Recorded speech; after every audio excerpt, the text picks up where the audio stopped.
So hello, what's up yo guys? Ito na naman po tayo for another vlog. At ito ngayon ay nagbe-breakfast muna ako ng medyo light.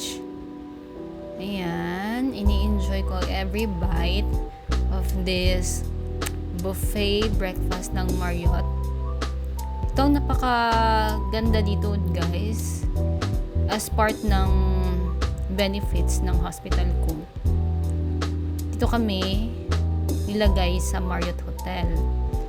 At ang itong breakfast na ito guys is 28 star, unlimited na.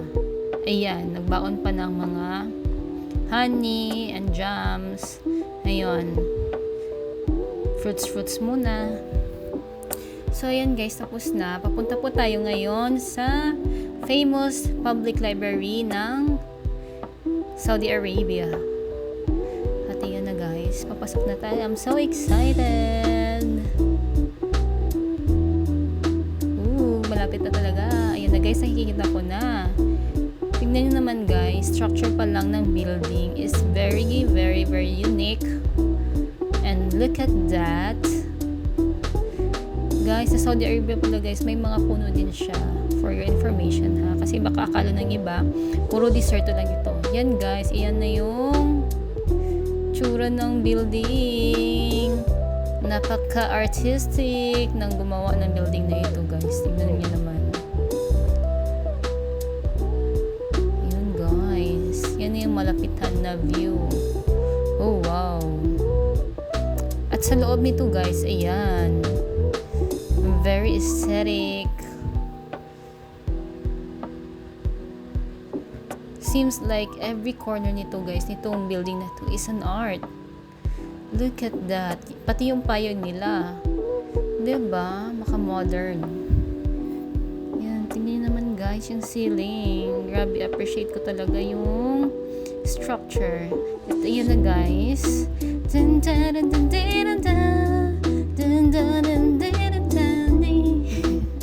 At ayan na guys. Ginawa ko yan yung TikTok ko na yan. Yung, ayan. Naghirapan ko talaga. Tingnan naman. Ito pala ay how many stories, like 4 stories siya. And makikita nyo, very aesthetic.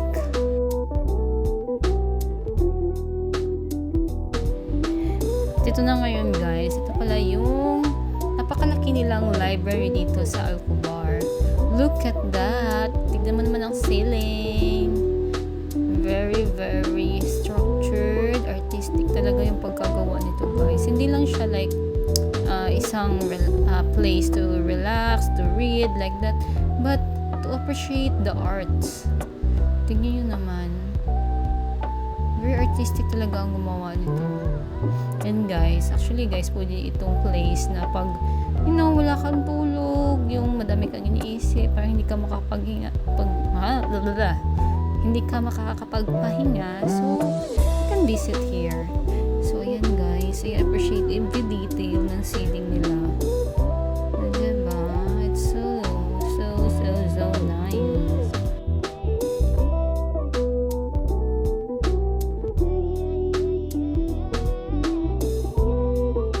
At yun na nga guys, mamimili tayo ng ating books. Pwede palang mag-borrow ng books dito guys. Minimum of 5 pieces. As long as magbayad ka lang ng membership fee na worth 150 SAR, good for 1 year na yan siya guys. And unlimited na yan. Kahit ilang books, basta 5 piraso, pwede mo siyang palit-palitan sa isang week, ganun. So ayun, baba naman tayo sa 4th floor. Actually, pumunta ako agad sa 5th floor. So I'll just give you a quick tour. This is how big the building is. Ayun. Ganyan lang siya. Napaka-stick ng design niya guys. Very aesthetic. And here, makakabili ka ng mga souvenir items. Ayan. Lalo naman sa mga tourist. Ayan. Marami silang mga souvenirs. So cute niyan guys, yung figurine, maliit na figurine ng building. May mga t-shirts and everything.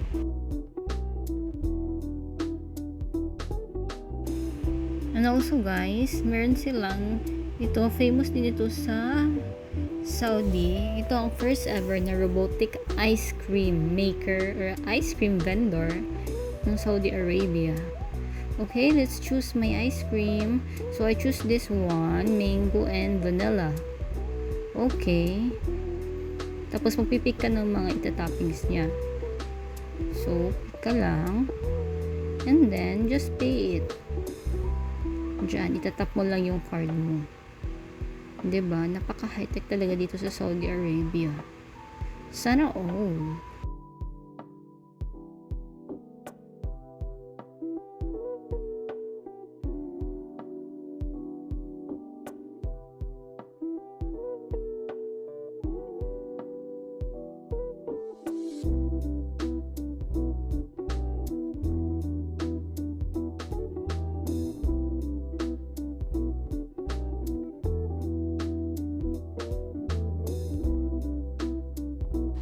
And charan, yun na nga guys. Ito na yung ice cream ko. Sa gilid niya, meron siyang spoons and tissue. Kaya, self-service tayo. Let's give a try. Grabe. Perfect talaga ito sa mainit na panahon ng Saudi Arabia, guys. At saka yung mango talaga nila is parang natural talaga na mango. So, dyan na nga magtatapos ang ating vlog for today. I hope you guys enjoyed watching. Thank you so much. Bye!